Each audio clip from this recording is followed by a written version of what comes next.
Bom, o tema do nosso vídeo agora é o Teorema de Pitágoras, um teorema muito importante e muito utilizado. E aqui vai o primeiro tópico, que é a condição de aplicação do Teorema de Pitágoras. O Teorema de Pitágoras só vai ser utilizado se nós estivermos falando de um triângulo retângulo, quer dizer, um triângulo que possui um ângulo interno de 90 graus. Se isso não acontecer, inicialmente você não consegue trabalhar o Teorema de Pitágoras. Então, a condição de aplicação é a existência de um triângulo retângulo. Então, olha para o triângulo, tem essa caixinha aqui, 90 graus, você já pode pensar em utilizar o Teorema de Pitágoras. Na sequência, a gente precisa conhecer os lados do triângulo retângulo. Então, a gente tem que saber quem é a hipotenusa, quais são os outros lados, os catetos. E a ideia é você procurar sempre primeiro pela hipotenusa. Então, a hipotenusa é o lado que está sempre de frente para o ângulo de 90 graus.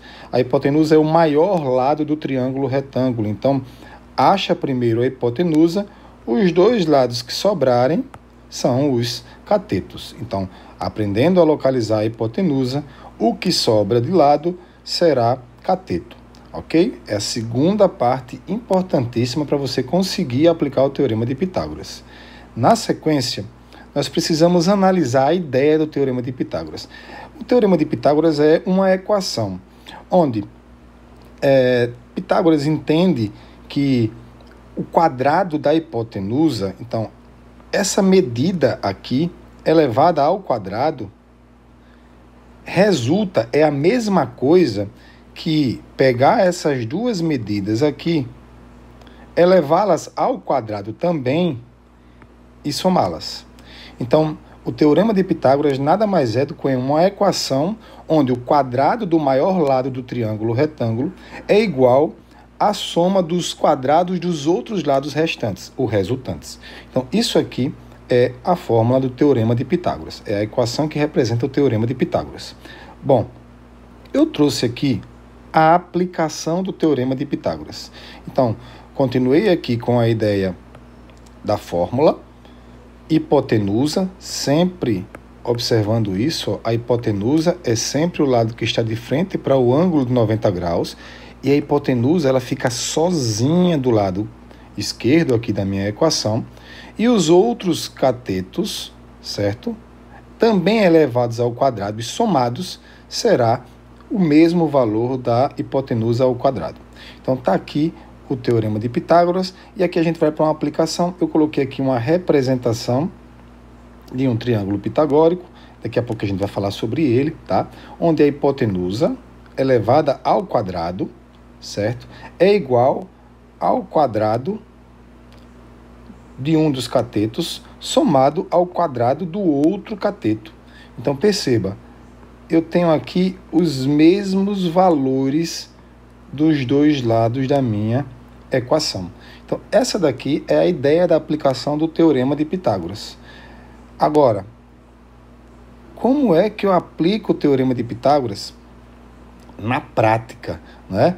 No uso convencional? Bom, eu preciso primeiro localizar quem é a minha hipotenusa. Então, minha hipotenusa, sempre estará de frente para o ângulo de 90 graus.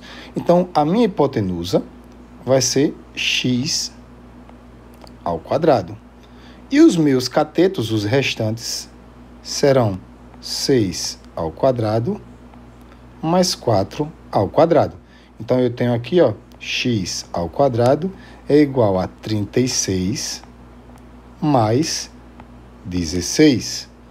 Perceba, eu estou somando os catetos elevados ao quadrado e vou aqui achar o valor de 52. 52 é o resultado da soma de 36 com 16.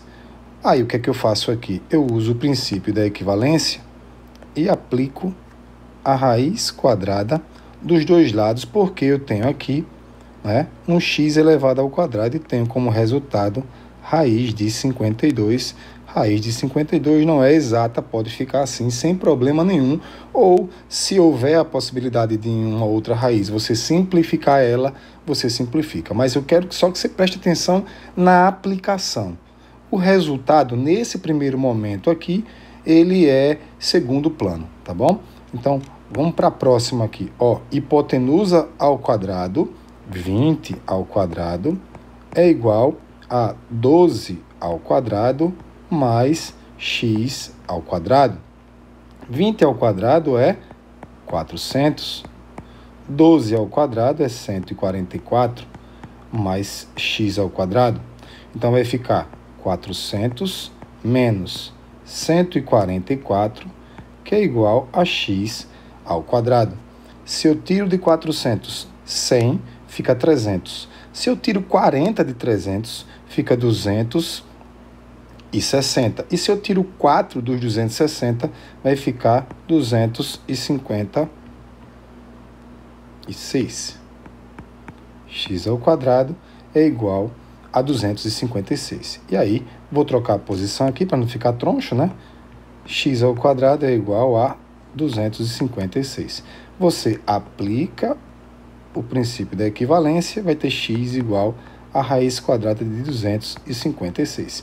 Se 256 tem raiz quadrada exata, você coloca. Se não tem, você pode deixar assim ou simplificar o valor da raiz, ok? Então, o que é que eu quero aqui? Eu quero que você apenas entenda que a aplicação do Teorema de Pitágoras, certo?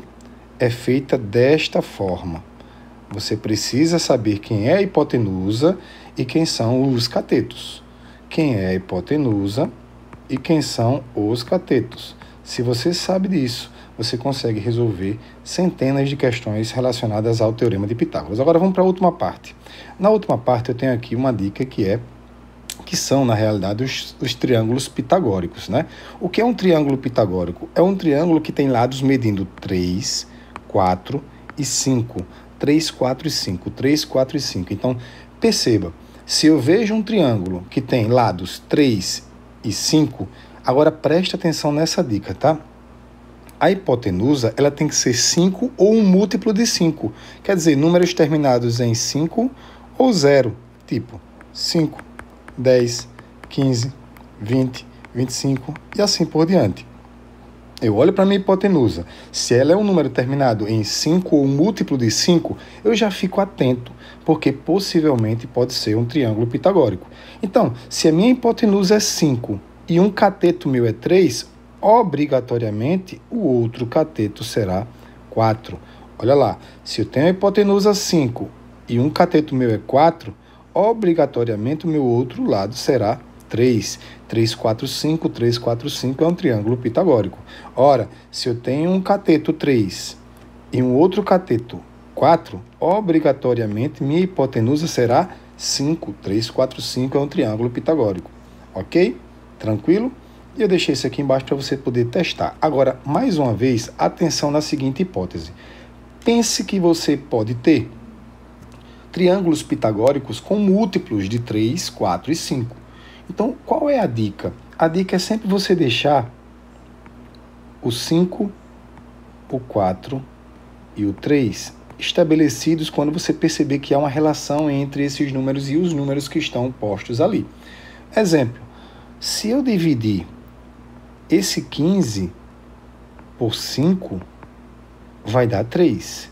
Se eu dividir o 20 por 5, vai dar 4. Então, eu preciso achar um número que, dividido por 5, vai dar 5. Ora, o único número que, dividido por 5, dá 5 é o 25. Então, esse x aqui é 25. Então, eu tenho um triângulo 15, 20 e 25, onde 15, 20 e 25 são múltiplos de 3, 4 e de 5. Então, perceba, eu tive aqui um valor constante que dividiu todos os números, e aí eu trabalho a ideia da proporção. Aqui da mesma forma, ó, eu tenho que pensar o seguinte, aqui é 5, aqui 4 ou 3, mas pensa comigo, 4 ou 3. Eu poderia pegar esse número e perceber que ele dividido por 9 dá 5. Então, se eu dividir esse aqui por 9 também, vai dar 4. Então, se eu dividir o número daqui por 9 também, tem que dar 3. Qual é o número que dividido por 9 vai dar 3? É o 27. O 27 dividido por 9 vai dar 3. E aí eu consigo achar os triângulos pitagóricos, mesmo quando eles estão com números múltiplos de 3, 4 e 5. Qualquer coisa, volta ao vídeo, assiste novamente, que é muito importante e corta muito caminho para você aqui sabendo disso, ok? Bons estudos, estamos juntos.